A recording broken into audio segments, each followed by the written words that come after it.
तो hello and इससे पहले पहली वाली क्लिप देखी, कितनी फनी थी। बट एक चीज़ आपने देखा रहेगा, तो कार्टून और कभी भी साउथ पिक्चर में फिजिक्स कभी एक्सपेक्ट करना ही मत। वहाँ पे कभी अपने न्यूटन सर पहुँचे ही नहीं, कुछ भी हो रहा है भाई।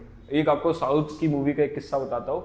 अभी के साउथ मूवी तो भी बहुत अच्छी खासी लॉजिकल होती है, बट एक पहले की साउथ की मूवी थी जिसमें एक पुलिस वाला होता है, वो पता नहीं किसी चोर को ढूंढने जाता है, चोर ने उसका दिल निकाल दिया, फेंक दिया, और वो दिल जाता है एक सर्जरी हॉल में जहाँ पे एक बंदे को दिल की जरूरत पड़ती है। तो वो दिल वहां पे अचानक पहुंच जाता है वो बंदे के फेंकने की वजह से, तो दिल गया वहां पे और सर्जरी उसकी कंप्लीट। एकदम गंदा लॉजिक कि बंदा सर्जरी, हार्ट की सर्जरी, इतना कोई हलवा है क्या कि ऐसा फेंकने से हो जाती है। तो भाई साहब वो क्लिप बहुत बार आपके इंस्टाग्राम पे भी आई रहेगी, ये वाली पिक्चर की। बट साउथ के पिक्चर में तो लिटरली पहले तो फिजिक्स के बारे में सोचते ही नहीं है कि भाई साहब 50 बंदे आ जाए भाई हमारा हीरो देख लेगा, 100 बंदे आ जाए भाई नीचे गिरेगा, उठेगा, मारेगा, खत्म कर देगा, मतलब एंड ऑफ द स्टोरी। ठीक है, सो फिजिक्स तो ये कार्टून में भी नहीं होता है। ठीक है, टॉम एंड जेरी देख लो और ये कोयोट वाला कार्टून देख लो, उसमें फिजिक्स तो मेरे को दिखा नहीं। अब मेन जिसके बारे में हमें डिस्कशन करना है, पोमोडोरो 10 एटमॉस्फेरिक रिफ्रैक्शन। क्या सर यार, लास्ट इन पोमोडोरो में आप थियोरी ही पढ़ा रहे हो। अब क्या करें भाई, थियोरी है, एमसीक्यूज में बहुत बार पूछते हैं, थियोरेटिकल क्वेश्चंस बहुत बार आते हैं, तो अपने को वो चीज़ डिस्कस करने की ज़रूरत तो है। ठीक है, सो इसमें मैं ऐसा नहीं कहूँगा कि ये थियोरी पढ़ने की जरूरत नहीं है ना, थियोरी तो पढ़ना ही पड़ेगा। ठीक है, क्योंकि थियोरेटिकल क्वेश्चंस भी बहुत बार एग्जाम्स में आते हैं। So let's start with the 10th Pomodoro which is atmospheric refraction. अब टॉपिक सिंपल है, रिफ्रैक्शन जो किसकी वजह से हो रहा है, एटमॉस्फेयर की वजह से। रिफ्रैक्शन जो एटमॉस्फेयर की वजह से हो रहा है उसे मैं कहूंगा एटमॉस्फेरिक रिफ्रैक्शन। क्या बोलूंगा मैं उसे, एटमॉस्फेरिक रिफ्रैक्शन। अब आगे बढ़ते, क्या क्या है वो भी तो देखे। तो होता क्या है, सबसे पहले इफ आपको पता होगा तो एक सेइंग है कि जो अपने सिटी साइड एयर होती है और जो माउंटेन टॉप में एयर होती है, दोनों की डेंसिटीज में होता है फर्क। जो अपने नॉर्मल एयर का फ्लो है नॉर्मल सिटीज में, वहां पे एयर का फ्लो अच्छा होता है। एंड द मोमेंट हम हाइट पे जाते हैं, द मोमेंट जब हम हाइट पे जाते हैं तो एयर की क्वांटिटी कम हो जाएगी, तो डेंसिटी भी क्या हो जाएगी, कम। सो जब मैं एटमॉस्फेयर की बात करता हूं तो atmosphere is made up of lot of layers. बहुत सारे लेयर्स होते हैं एटमॉस्फेयर में, जैसे कि this is layer 1, layer 2, layer 3, layer 4। तो यहां पे एयर की डेंसिटी सबसे ज्यादा, यहां पे थोड़ी कम हुई, यहां पे और कम हुआ, यहां पे एकदम कम हो गया। तो जैसे जैसे मैं ऊपर जाऊंगा डेंसिटी ऑफ एयर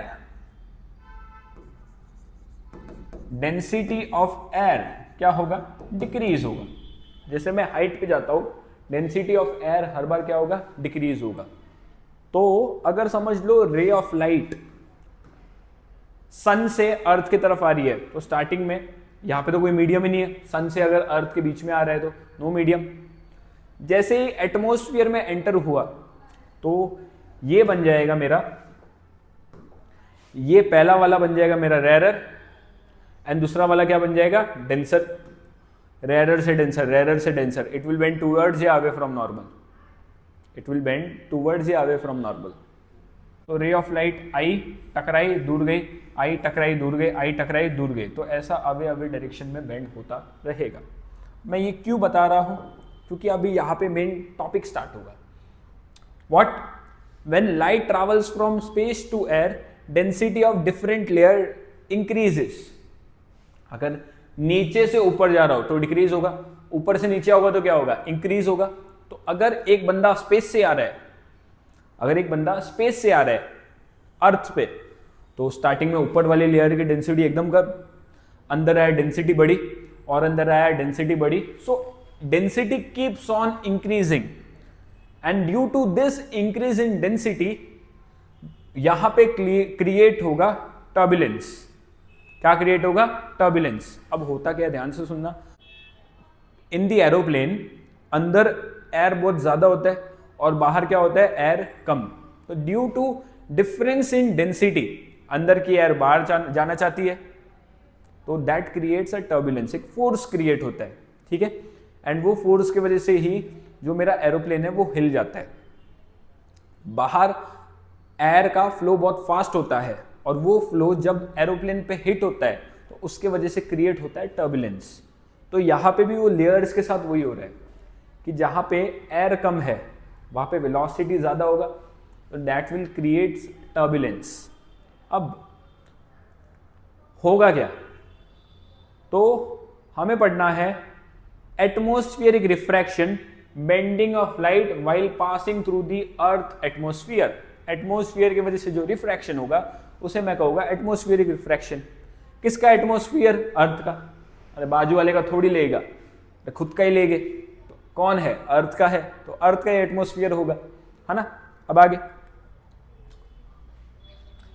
3 एप्लीकेशंस के बारे में हमें पढ़ना है। सबसे पहले star seem higher than they are actually, second is twinkling of star, and third why sun जल्दी राइज हो जाता है और जल्दी सेट हो जाता है। अगर सुना होगा कि सन 2 मिनट जल्दी राइज हो जाता है और 2 मिनट जल्दी ढल जाता है। वाई? ध्यान से सुनना, सबके रीजन है। And the reason behind all this phenomena is atmospheric refraction. समझो कि यहां पे हमारा तारा है, यहां पे हमारा तारा है, तारा, स्टार। तो दिस इज रेरर मीडियम और अंदर वाला हो जाएगा डेंसर। जब रेरर से डेंसर जाएगा तो it will bend towards normal. फिर से यहाँ पे वो सेम ही चीज होगा, ये बन जाएगा रेयर और ये बन जाएगा डेंस अंदर वाला, क्योंकि जैसे जैसे हम अंदर जाते हैं डेंसिटी बढ़ेगी। डेंसिटी क्या होगी? बढ़ेगी। तो it will bend towards normal. फिर से यहाँ पे यही होगा, it will bend towards normal. तो ये ऑब्जेक्ट का अगर ये पर्सन देख रही है तो वो तो ऊपर ही देखेगी स्टार को, तो यहां पे एक स्ट्रेट लाइन बनेगी। And this is the apparent position of star. मतलब हुआ क्या कि स्टार, हमारा तारा तो यहां पे थे, but due to multiple refraction ये स्टार की पोजीशन ये पर्सन को दिख रही है यहां पे। क्यों? क्योंकि हम जब यहां पे इसका जब इमेज बना तो ये लड़की तो ऐसे समझेगी कि स्टार तो ऊपर है, तो ये देखेगी कहां पे? ऊपर। तो ऊपर देखेगी तो अपेरेंट जो पोजीशन है स्टार का वो कहां पे होगा? इसके सर के जस्ट ऊपर। उसे थोड़ी पता है कि स्टार ये तरफ होगा। It is due to multiple refraction, जिसके वजह से स्टार का पोजीशन क्या हो गया? चेंज हो गया। अब ध्यान से देखो, रेरर से डेंसर टुवर्ड्स नॉर्मल, रेरर से डेंसर टुवर्ड्स नॉर्मल। बट ये पर्सन को अगर स्टार देखना है तो इमेज अगर यहाँ पे बन रही है तो वो तो ऊपर ही देखेगी, वो थोड़ी देखेगी कि वहां से आ रहा है इमेज ना, ये तो ऊपर ही देखेगी। तो जब उसने ऊपर देखा तो this is the apparent position, यहां पे उसे स्टार दिख रहा है। देखो भाई, ये देखेगी तो सीधी देखेगी ऊपर, तो स्टार का अपेरेंट पोजीशन कहां पे देखा? ऊपर, इसके सर के ऊपर।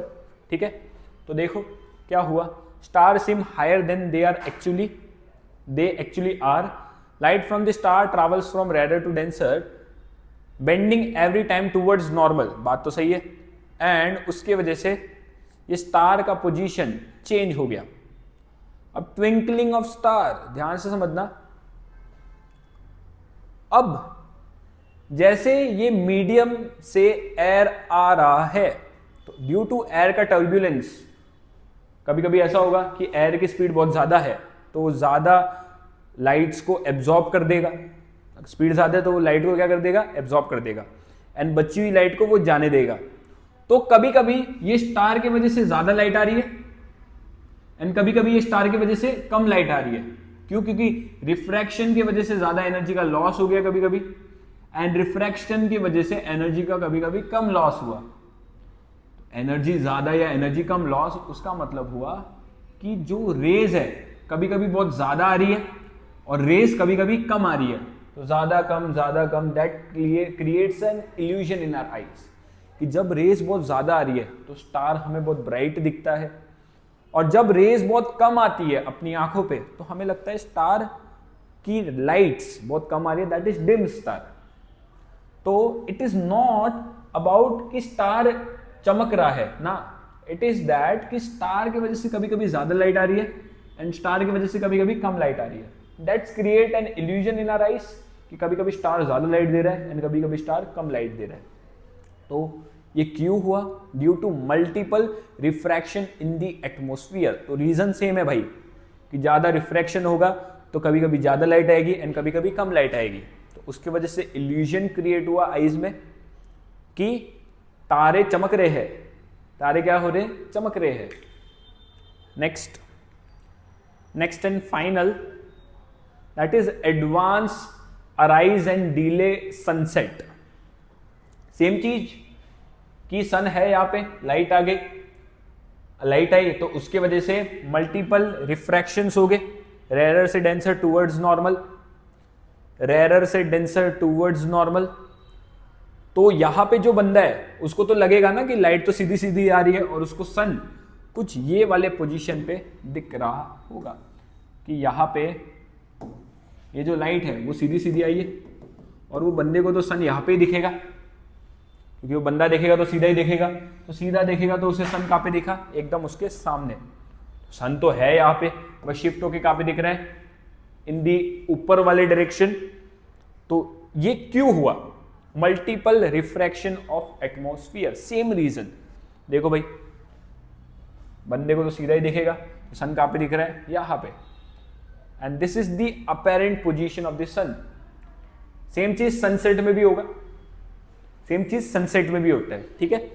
तो कभी कभी सन जल्दी दिखता है हमें, कितना जल्दी? 2 मिनट। तो एक सेइंग है कि सन 2 मिनट जल्दी अराइज होता है और 2 मिनट जल्दी सेट हो जाता है, ठीक है।